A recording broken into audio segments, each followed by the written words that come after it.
Hello, everybody. This is the Rotary Club of Silicon Valley, and every week we bring you stories of people who are doing all kinds of interesting things to improve the lives of others, locally, globally, and digitally, as you will see as a part of the program we've got for you today. Because this week we are going to have you hear about the power of chess.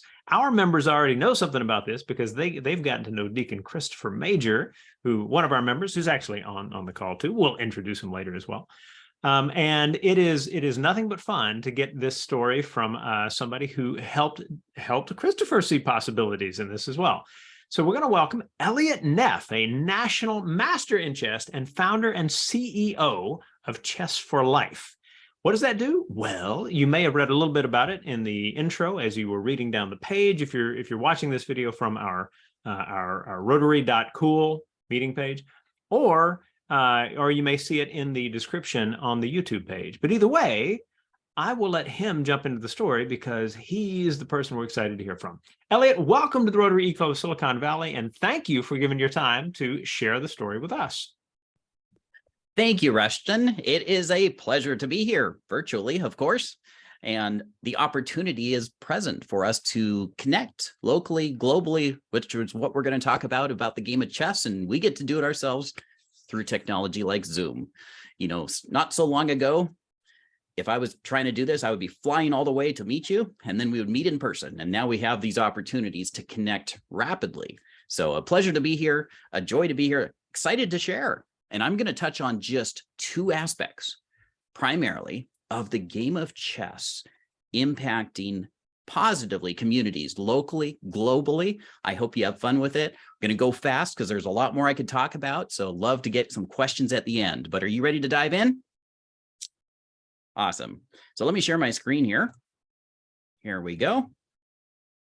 And with that, we talk about transforming lives through the game of chess. And let me jump right in with this story of what happened. This picture here ties into a trip that I took to Eastern Africa, the country of Uganda, fly into Entebbe, go north to Kampala, and then on the outskirts of Kampala, a little slum of Katwe. And that is where this lane is, which led to a little chess club. So I was there a number of years ago. Here I am visiting with some of the family in those community, in the slum. That house on the left is literally 6 feet square and less than 5.5 feet tall. That's the home of one of those individuals, the lady I'm next to there. And I got to experience in Uganda also the dangers of driving on the roads. On my way back to the airport to catch my flight, sure enough, a truck turned right in front of us, nowhere to go, and we crashed. There's the evidence. Thanks to the brush bar, my legs are still intact today. And thankfully, it was African time. So we got to the airport after my plane was supposed to leave, and I was in plenty of time to take off. So that was my adventures flying to Uganda. And why was I there? It's about this story and this connection, the Slum Chess Academy, and the amazing story of Robert Katendi transforming lives using the game of chess in the slum to help youth change their mind, and through that change their life. And this is literally one of the rooms they were using. Here's a group of kids playing, practicing in the slums, one of the toughest areas of all Africa. And the story of this young lady who came out of the slum. Here she is at 14 years old, Fiona Matesi, the Queen of Katwe, visited Chess for Life in Washington State. Back in 2014, January, we heard about the story in 2013, this amazing story of this young girl off the streets who goes to chess club because there's food, and finally goes, I kind of like chess because I get food, and I started to beat a boy and figured I could do some things. And she became the champion in Uganda for the girls, ultimately representing her country in the World Olympiad. A book was told about this, and it led to, here we are, became friends, started coaching them, visiting Uganda. You can see right there, 2016, and coaching the Olympiad team for Uganda. And that story eventually became told on the big screen. So other pictures from the Olympiads, and you may have heard of the Disney movie, The Queen of Katwe. This was a picture I took on the red carpet when this story broke and Disney did this live action film that came out September 2016, as you can see. So why do I share all this? It's because of the amazing transformation that the game of chess can do in people's lives. This is that young girl who was in the slum and another boy who was also from the slum. And through the connections, they ultimately were able to get scholarships to Northwest University. And the latest story, which I don't picture here, but I'll just tell you, this young lady and young man both graduated university, 4-year degrees, just a year ago, just over a year ago, year and a half to be exact. Time flies. And that young lady is today working at Microsoft. Quite a story. Slum to Microsoft. The young man is in college again, continuing. He is at Duke University, more than halfway through a master's in global health with a dream of becoming a neurosurgeon to help the youth in his country. That is transformation through the game of chess because it changed a mindset. And we'll talk more about that. Also in Katwe, physically disabled individuals are frequently put down.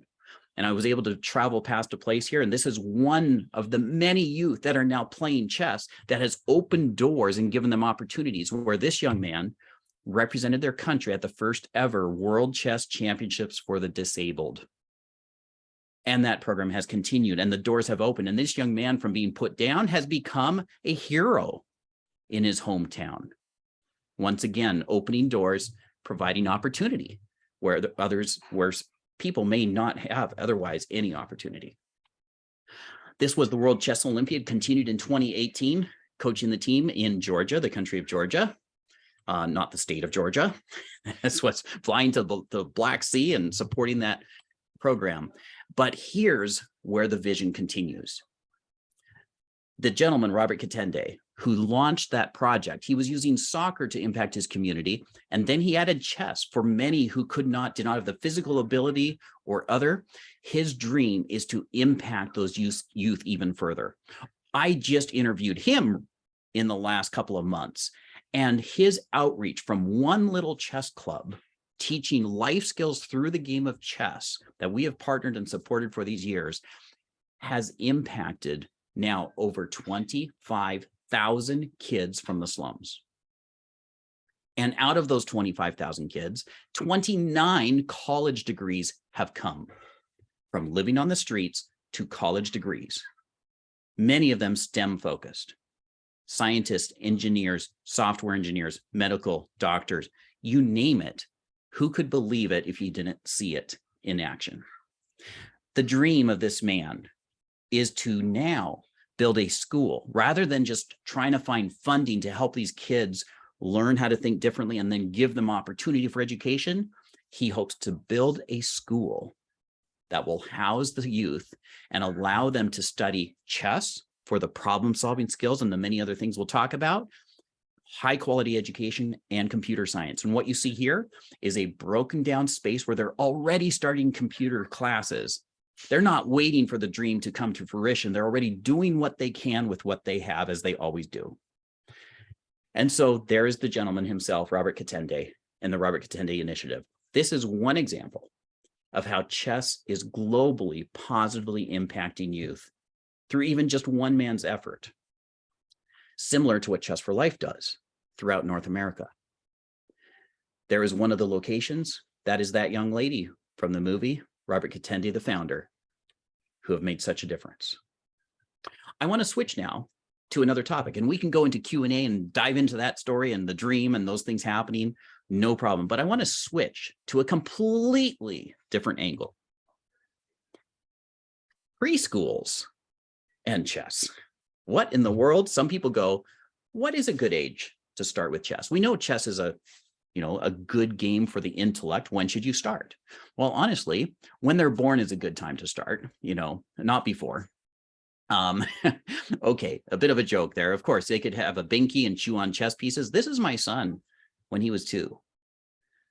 Kids can start early. They can play with pieces.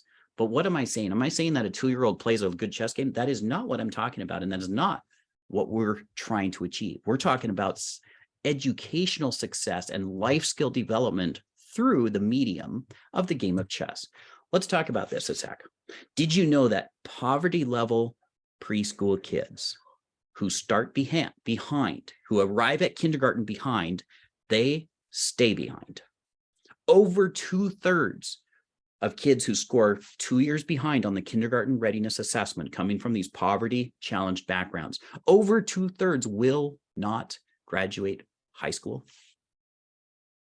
0% will go to college if they start that far behind. That's the statistics from decades. We said that's not right. We set out to do something about it. And yes, we work with grade levels in high schools and colleges. I just want to focus on this for a sec. Can preschoolers actually learn chess? Here's what we discovered.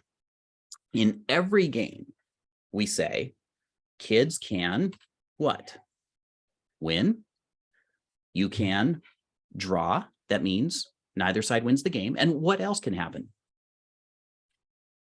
Did you say lose? We say learn. You see, one of the benefits of the game of chess is building these mindsets of success. And one of those first ones that youth must grow in if they're to succeed in today's world is this growth mindset, is this willingness to fail, this willingness to say fail means first attempt in learning. How do I get better? How do I grow? How do I improve and be willing to try? So we took game of chess and we mapped it to these areas. Simple activities. Again, I could demonstrate for you if you like, using 1 or 2 pieces at a time. And it got integrated into classrooms, building these skills. Cognitive, literacy, early math, social, emotional. Love to demonstrate if you like. We got a third-party evaluator, outcomes, and thanks to the Boeing company that funded that early project, amazing results. Kids who participate 3 days a week, 15 minutes a day, outperform any of those who do not do the chess integration. And they can do it because it is simple. And I could demonstrate an example, but with our time here, maybe we'll do that later if we have time to show you what that looks like. Okay, let's move on. Why? What are we accomplishing? We already talked about the win, draw, or learn mindset. What else are we doing? We're giving kids this can-do attitude. You see a smart person's game. When these kids figure out that, wait, I can do that, they suddenly realize that they have the confidence and the willingness to try, to fail, to grow. We say, if you think you can, you probably can. And if you think you can't, you're always right, because you will not try, or at least not give it your best effort. So building the mindsets of success are essential. Better together, different skills, different abilities, but working together on a chessboard. You got to use your team together. In life, you recognize the benefit of having differences. A knight moves differently than a bishop and a rook and a queen, but as a team, we are strong. And in life, when people recognize that our differences should be celebrated and make us stronger together, what a powerful mindset for success. The outcomes of education through the game of chess builds collaboration. These are just some of them, these mindsets of success that must happen. The EQ, not just the IQ. Problem-solving skills, essential, critical to succeed in our world today, where we have problems facing us that we've never seen before. Things are moving faster than ever before. Technology and computer science is changing jobs. What do people need?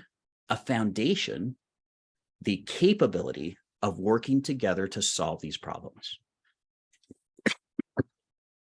With that, Chess for Life supports students, thousands of students. We have Chess for Life centers. There's boys and girls clubs. There's schools and districts, preschool or TKs, college to career. We've even done some partnerships that show the correlation between chess players entering STEM careers, to the degree that Amazon and other companies are now sponsoring chess events. Why?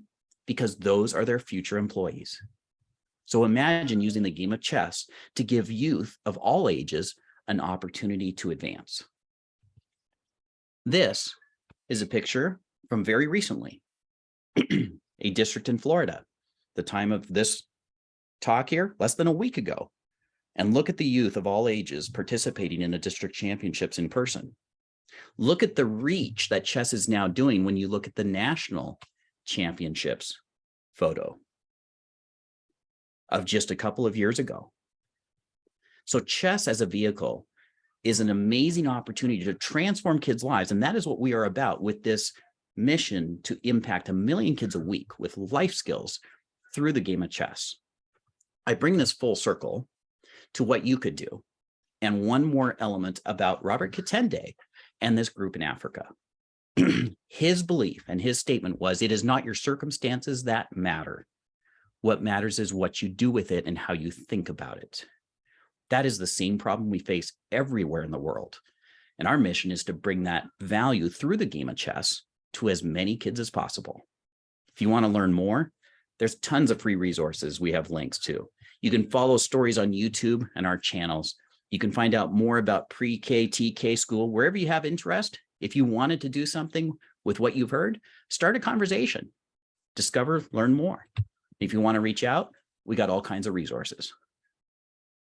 Free resources, contact me directly, contact us, contact through social media. But that's just a snippet of what chess can do to transform kids' lives. We've seen it help youth at the preschool level become ready for kindergarten, at the grade level, succeed and build the confidence that allows them to flourish. And we now have many students who have entered successful STEM careers. So with that, I'd like to turn it back to our host, open it up for questions. I went quickly, be happy to dive anywhere you may have questions, even demonstrate some of how this can be done.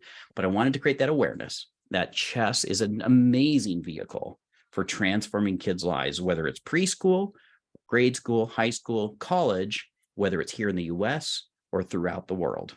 So appreciate you taking the time to have me on today. Thank you, Elliott. Well, we will certainly have questions, and I'll remind our group. Let's have the questions pop up in the chat. I'll work with them as described before we started, and also before we start the Q&A, I would like to introduce the people that we have on the recording today. So, in addition to Elliott, we have a friend of the club and one of the club's charter members of Brockville, Ontario, but currently in Las Vegas, Nevada. That would be Chris Cochran. All right, please wave accordingly. And then two of our members, both in Marin County, north of San Francisco, Susan Lundy and Deacon Christopher Major, our own kind of chess evangelist in the club. So good fun there. My name is Rushton Hurley. I am the programs chair, and I will get us started with questions that are coming in. So a question that came in through the chat: when and how did Chess for Life start? So like what's the origin story of the organization? Certainly. Thank you for asking. Love to share. So my background led to it. I am the founder and CEO of the organization. I grew up in Washington State, though was born in the Los Gatos area of California, so very close to where you are. Grew up in Washington State, played tournaments, had a dream in grade school to become the high school state champion. And I achieved that goal. Committed myself at age 12 to doing the work it would take. And I committed to at least 4 hours a day of study on chess to achieve it. And 3 years later, I was the high school champion and achieved master level skill in the game. That's my background in chess. Never imagined I would do chess full time. I enjoyed the game, loved playing it, worked several jobs, had a couple small businesses. And then I was coaching chess part-time, considering quitting it to go back to university to further my own education when the light bulb went on. I wanted to make a difference in kids' lives, and a couple parents of youth took me out to dinner one year, and they said, "Thank you for coaching chess. Our kids are doing well, they're improving, they're getting better, but here is what we've noticed. One, their grades have gone up. We attribute it to what they're learning through your work, and here's why. When they used to be able to focus on homework for 5 minutes after school and then get distracted, through the game of chess, they have developed the ability to focus, and they have no problem spending 30 minutes to an hour focused on getting their work done. And on top of that, you've been a mentor and a role model. And with these skills, they are flourishing in school. So thanks for the chess, but we really appreciate the life." And that was led to the light bulb moment for Chess for Life, meaning life skills through the game. 2005, we incorporated because I needed help. I could not do this by myself. Started growing, headquartered in Washington, have students virtually and in person in 39 states, mission to impact 1 million youth a week, and continuing to grow, even though the COVID disruption forced us to lay off 22 staff in one day. Wow. Well, let's actually go to another question about the organization. First of all, is it a 501c3, right? And which, for those of you who are like, a what? That, is it an organization to which you can donate and have those donations be tax deductible? And then the accompanying question that came in on that is, are you looking for volunteers for your mission trips? Hey, thank you. Appreciate that. First off, the organization is a for-profit social enterprise. I founded a nonprofit called Chess Enrichment Association the year before I started Chess for Life. And I ran that, is a 501c3, is still active, still organizes events in the Northwest, and its purpose is to bring the benefits of chess to as many as possible, especially those who cannot afford it. So I started that 501c3. Then I started Chess for Life, and advisors told me at the time, they said, we advise you to keep it as a for-profit enterprise separate from the nonprofit because of your vision. So I did. And today it is a for-profit social enterprise that has continued to grow. Maybe part of it is because I don't consider myself adept at asking for funding either. And so that has just come at times, which has been wonderful. We have some public-private partnerships where we've gotten donations like from Boeing, which will then donate directly to the Head Start Washington State, who then contracts with us to bring the benefits to Head Start youth statewide Washington State now. In fact, last spring, preschool program, we had 1,500 4-year-olds doing chess in the classroom in Head Start classrooms, Washington State. Very, very cool. And in the space of partnerships, I mean, like, one of the things about chess, is that it has this kind of image as smart person's game, I think, as you described it, but anyone can learn it. Absolutely. That can be powerful. And understanding that simple story is out there. Yeah. You've managed to do partnerships, I believe, with the NFL, right?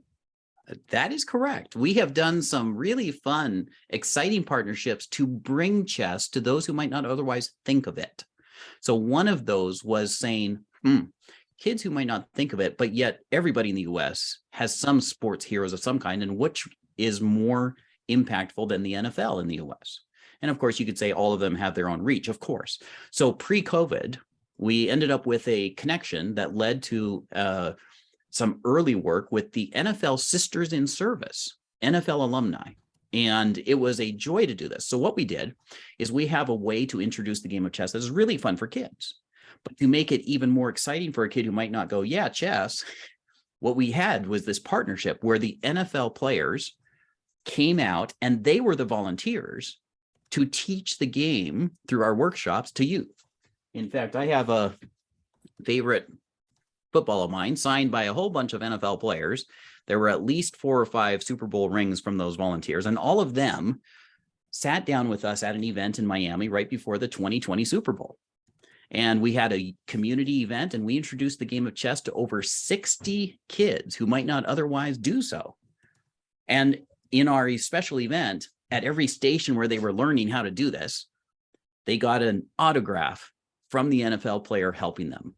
So not only was it inspiring, they were like, oh, my heroes are doing this. This must be great. And the NFL players understand the importance of strategic thinking and doing it right. So we paired the two, and then COVID interrupted things. Yeah. So we've not picked it up yet, although part of the dream has been to take it to every NFL city and then expand from there. And so that's part of our connection with NFL players. So we had some conversations and look forward to going back to that as things have returned to some normalcy with some new opportunities. But yeah, that is one of the connections. Very cool. Deacon Christopher, I believe you have got a comment or a question for Elliott. Yeah, I could, the whole Christine Uganda in the movie, there's such a spiritual piece here, because I want to say, first of all, thank you on this tape for filling in the background of my life, which touched me. You were there in 2013 and 2014, and you met the Queen of Katwe, and she was in your state. And I didn't meet Christine until 2017, until after the movie. Yep. And now you can see the beauty of this game and the different levels. First of all, everything you said is beautiful. I'm a special education teacher, and we started it specifically for the things you were saying, that there are 3 ways that they learn: independent, instructional, frustration. And chess helps kids get through that frustration. The work you're doing at Hamilton is beautiful, because those are the children between that 6th grade, that 9th grade mentorship, where that's where they become present with good decision making and choices. So I want to say thank you. I can't really add much to, other than there's a spiritual piece of sacrifice, humility, perseverance, and some of the virtues of fortitude, and some of the virtues of temperance, and how we modify our lives. And I think those values from a spiritual point of view also are part of that academic and intellectual point of view. And I just love that idea of relationship building and presence. But boy, man, I was searching, because I was just getting into the school system and trying to figure out how I'm going to teach in the schools. And I found you online because I was looking to buy chessboards, and you helped me with this here, and you're a real blessing. So thank you for this presentation. And I think anybody who knows the work of what Robert's done can see how the seeds were planted in Uganda. And now we've got people in Tanzania and Kenya playing. So great work. I really appreciate the comments. I don't take credit for it. I'm just one who facilitates things. Hamilton is doing their work amazingly. I've had the pleasure of coming alongside of them. And that was the key to our vision of wanting to see 1 million kids per week getting these benefits. It's not by us doing, but us empowering others. And that is what we have done. For the sake of some of the audience who might watch this and go, how in the world do you take a complex game and make it achievable? I thought I would show you in 30 seconds or so how that can easily be done, because you might be going, chess is a complex game. You're talking preschool, you're talking kids from all over. Let me just show you quickly here on my screen. So here we have a chessboard. I'm going to clear it off. I'm going to put a bishop on the board. And if you don't know, a bishop moves on the diagonals. It moves 1 square as far as it wants to go. So it can go any of those choices. And then what we do when kids are starting out is they take pawns, they put them on the same color, and it doesn't matter where they are on the chessboard, as long as they're on that same color of square. And little preschoolers get to count those little pawns as they put them on and take turns doing it and collaborate together. And now we play the game. All you do is move that bishop 1 square, 1 turn at a time, taking turns, and your goal is to capture all those pawns. 1, 2, 3, 4, 5, 6, 7, 8. Took me 9 turns, but you took turns with each other. You high five and you won the game. Notice nobody can lose there because they're collaborating on problem solving. They are working together. And by the way, now they know how a bishop moves and captures. You see, little mini activities that build the skill. It's not about complex chess. It's about educational outcomes through the game. I'll throw out one more. Every chess piece has a point value. You can therefore build math skills through the game. Pawns are worth 1. The queen is worth the most at 9. Bishops and knights are worth 3 each. I can put a few pieces on the board and say a bishop equals how many points? 3. I can put another knight on the board. I can say a bishop plus a knight equals 6. I can put 2 bishops on the board plus the knight and say, what does that equal? 9. Wait a sec. Let's rewrite this. 2b plus n equals 9. And when you have a second grader do that, they have just learned pre-algebra. They've learned the essence of algebraic expressions, and all they know is they're playing a fun game. I'm digging that. I like that. I'm digging that. Beautiful. Many of these things can be done. We integrate directly into curriculum that way. Take a look at this. You want to learn how to win, draw, and learn? Give them an activity like this one. And I like to ask the youth, once you know how to play and know how to checkmate, which is trap the king so it can't escape, which side would you like to play on this activity? They usually pick the one with all the pieces. But we have the youth play this together. And here is the goal. If you're playing the team with all the pieces like this, your goal is how few moves can you checkmate that king? But if you're playing the king, your goal is this: can I survive 20 turns? If I survive 20 turns, I've succeeded. You see, you don't give up when you're behind. You just set your goal and do your best. And by the way, they do this in a classroom, and as soon as they finish, they switch sides. They both get to play, once on the king side, once on the other side. And when we build it in tools, once you do that, now just add one more piece of material and build the skill and build the mindset that getting checkmated is part of how you learn and grow. Fantastic, Elliott. Before we finish, I want to toss out a couple more shout outs. At Sarah High School, there is a graduate, a writer by the name of Robert Dugoni, who is the person who introduced us. And I'd like you to describe a little bit about the connection you have to Robert. Well, thank you. Robert Dugoni has become a good connection of mine through another mutual connection through Rotary. Look at how that happened. I was at a Rotary breakfast invited by this friend, and that's what led to the Head Start experience. Through that same connection, there's this gentleman who knew Robert and myself, and Robert was writing a book. He's an author. He's a prolific author, New York Times bestselling perennial author. And Robert had this idea to incorporate chess into one of his upcoming books. And he was like, who do I talk to? And this mutual connection said, why don't you chat with Elliott? Well, I've had real joy connecting with him, and I'm willing to share that there is a book coming out March 28 titled Her Deadly Game. It's a really cool story, and I'm grateful actually, and had an awesome time collaborating on this book, to where chess is built into this whole book, chapter by chapter.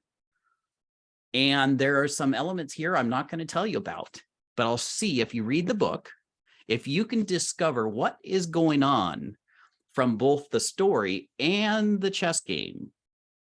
So once you read the book and it comes out in a few months here, there's some hidden elements, shall we just say. And it was a joy putting it together. I'm very curious to see who will discover it of those who read the book. But that was the collaboration connection to Mr. Dugoni, Bob Dugoni, and Bob knew Rushton. And at a certain point, Bob was like, hey, why don't I connect you to Rushton? And that's how we ended up here. And if I could say just briefly here quickly, segueing off the Sarah connection, Rushton was gracious enough to invite us into Sarah, and they've got a chess program going, 90 kids. Awesome. I met Father Casey last night at a celebration at St. Sebastian, and he mentioned the chess program at Sarah High School. And Elliott, for your nonprofit, your 501c3, taking those kids in the high school level that you've taught and sending them into the inner city. Yes. Now that's a 501c. With your cachet, you can raise money in your community. Yep. Sarah's doing that. Reardon High School in the Archdiocese of San Francisco, Sarah, Reardon High School, and Marin Catholic all have programs with about 260 kids aggregate in all three. And as a mass group going into those inner cities in their community and saying, we can teach the same values that you so eloquently talked about at a mass. Now, I know you're for profit. Yep. At a certain level, but that 501c3, I think that's a spiritual gift. Yep. Whoever kept that going, get those kids, because after they get into 9th, 10th grade, 11th grade, and they move on, no, they can still share that gift of chess to the middle schoolers in 3rd, 4th, 5th grade. And that's where my ministry is. And boy, awesome. It's a pleasure meeting you. God bless you. Well, thank you. Appreciate that. And we've given out scholarships through our regular program, as well as the nonprofits, and for many, many, many times. And we partner with these organizations where we have trained hundreds, in fact, thousands of teachers who knew nothing about the game of chess. And in 1 2-hour training, they have the ability to bring chess to their classrooms. We have run the data on this with hundreds of teachers. The score goes from a 0 or 1 on confidence level to our average score after the training is 9.3 confidence level to bring chess into their classroom in 1 training. because it goes from this idea that chess is complex with 32 pieces to this is an educational tool with simple activities. And that's where we look at the kids in prison or the people that are on their way to prison. If they're not reading at third grade level, like you said, that was a very powerful point. You brought it down to kindergarten, man. Mm-hmm. The statistics say if they're not reading at grade level by the time they leave third grade, they do not improve. And most of the statistics show those in prison do not read above third grade. And that is the essence of chess for what we do. Yep. Go ahead. I have heard the phrase pipeline to prison. I wasn't planning to go here, but since it's Q&A, if I have the time, do I have time for another minute? Go ahead. Okay. I've done some work supporting Chicago Cook County Jail for this very purpose. We are also integrated now in the last 6 months into a juvenile detention center in the Midwest.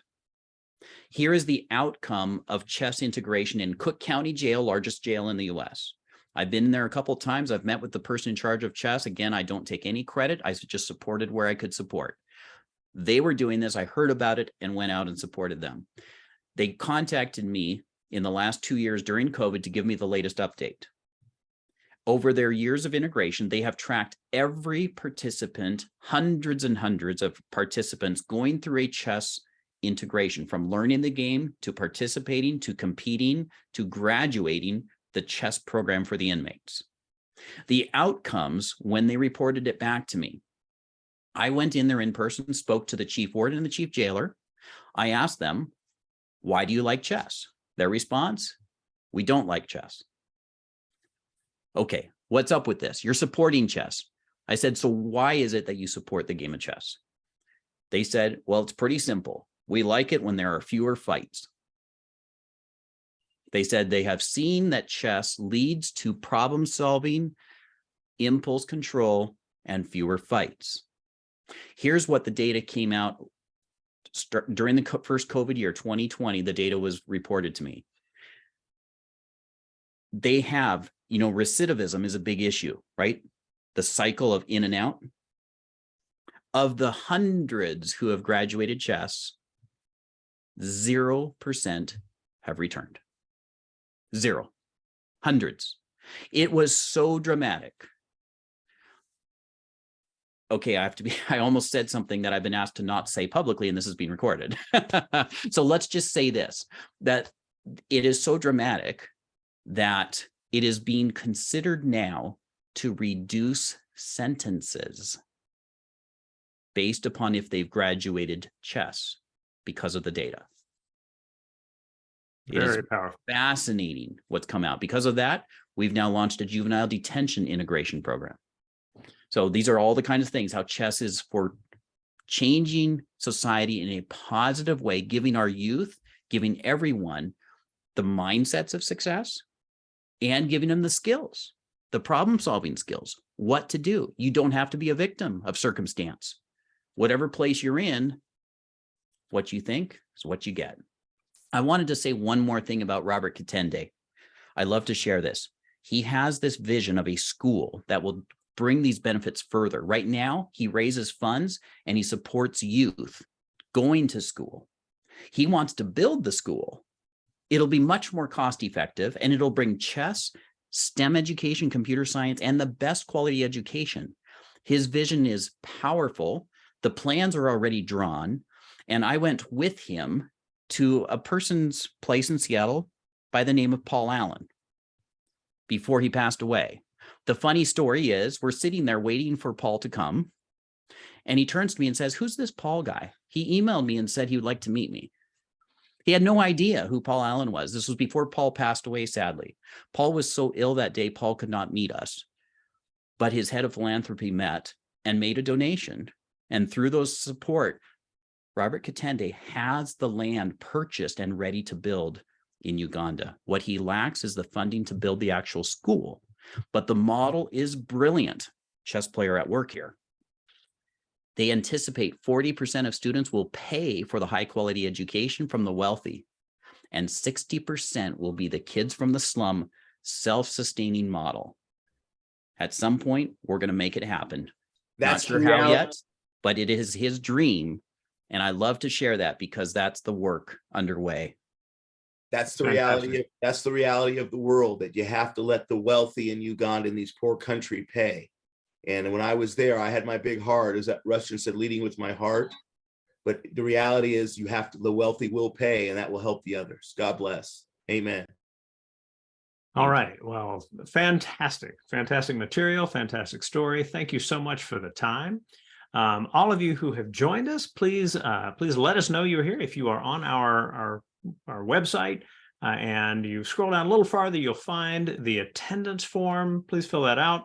There's also a form at the bottom. As we always like to do, we hand it back to our speaker for a final word. So Elliott, close us out. Well, thank you, Rushton. And my challenge to everyone would be, remember that it's not the circumstances that matter, it's what you do with them. It doesn't matter what you have, it matters how you think. And that the game of chess is a vehicle that can positively impact our society in a day and age where we are changing so rapidly that by the time you graduate college, the world is different, the jobs are different. We need to need the skills to navigate that change, not just the skills to get a job. Excellent. Thank you again, everyone. We will see you next week.